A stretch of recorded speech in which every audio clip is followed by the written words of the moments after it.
Hi friends, welcome back to my channel Siri Aadya creations. గుండె నిండా గుడి గంటలు సీరియల్లో ప్రభావతి ఇలా అంటుంది, ఈ బాలుగాడు ఏంటి ఆ అత్తగారింటికి వెళ్ళి ఉన్నాడు, వెంటనే రమ్మనండి అనేసి అంటుంది.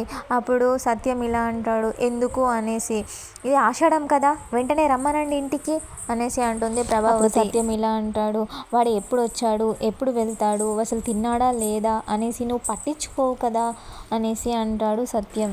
వాడు అత్తగారింటికి వెళ్తే గింజుకుంటున్నావేంటి అనేసి అంటాడు సత్యం ప్రభావతితో. అప్పుడు ప్రభావతి ఇలా అంటుంది, ఆషాఢం, అపచారం, అమంగళం, అదేంటోనండి, అత్త అల్లుళ్ళు ముఖం చూసుకోవద్దంట, వాడిని వెంటనే ఇంటికి రమ్మనండి, మీనాను మాత్రం ఆషాఢం అయిపోయాక తీసుకురమ్మని ఫోన్ చేయండి అనేసి అంటుంది ప్రభావతి సత్యంతో. అప్పుడు బాలు ఇలా అంటాడు, ఫోన్ చేయడం ఎందుకు, నేనే వచ్చాను అనేసి అంటాడు బాలు.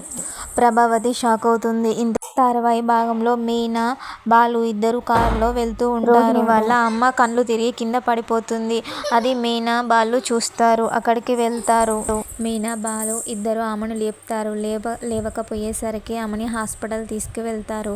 అక్కడ డాక్టర్ ఇలా అంటుంది, ఈమె నర్వస్ సిస్టమ్ చాలా వీక్గా ఉంది, అందుకే లో బీపీ చూపిస్తుంది అనేసి చెప్తుంది డాక్టర్. ఆ రోహిణి వాళ్ళ కొడుకుని బాలు మీనా ఇంటికి తీసుకొని వస్తారు. అప్పుడు ప్రభావతి వాళ్ళని ఇలా అంటుంది, హే ఆగు, ఎవరిది అంటుంది. బాబు అనేసి అంటాడు బాలు. అప్పుడు మీనా ఇలా అంటుంది, వీళ్ళ అమ్మమ్మ కళ్ళు తిరిగి పడిపోతే ఈ బాబుని ఇంటికి తీసుకొని వచ్చాం అనేసి చెప్తుంది. అప్పుడు ప్రభావతి ఇలా అంటుంది, ఎవడికో పుట్టిన వాడిని తీసుకువచ్చి మీరెందుకు ఇంత తల్లడిల్లిపోతున్నారు అనేసి అంటుంది ప్రభావతి.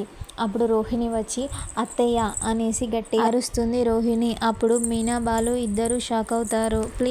ప్లీజ్ నా ఛానల్ ఇప్పుడే కనుక చూస్తున్నట్లయితే లైక్, షేర్ అండ్ సబ్స్క్రైబ్ చేయడం మర్చిపోకండి.